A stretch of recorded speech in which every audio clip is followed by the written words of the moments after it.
Mataas na popularity at trust rating ni VP Sara Duterte, bunga lang umano ng mga fake news ng mga trolls sa social media. Ayon pa rin kay dating Senador Antonio Trillanes. Ditali ng balita mula kay Radyoman Mike Guyagoy. Mike! RMN Live Report! Pinaliit lamang ni dating Senador Antonio Trillanes III ang nananatiling mataas na popularity at trust rating ni Vice President Sara Duterte.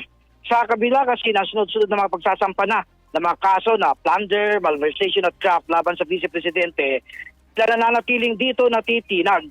Ginawa ni Trillanes ang payag matapos naman na muli siyang magsampa kasama ang civil society group na The Silent Majority ng pangalawang kaso ng plunder at graft sa Office of the Ombudsman laban sa Vice Presidente. Ito ay upang palakasin po umano ang mga noong kaso laban kay Duterte.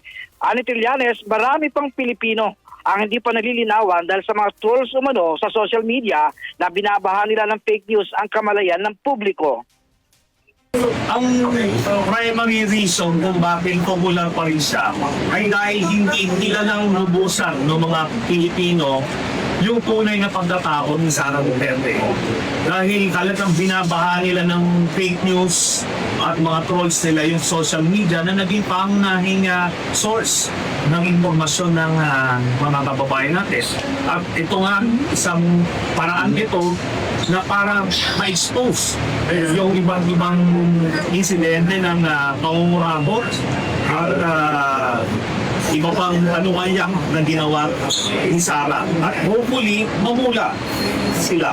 At dagdag ko lang na kahit relatively more popular siya, but compared nung unang walang mga ganitong lumabas na anomalya, ay tiyak na bumaba na rin ang kanyang mga numero.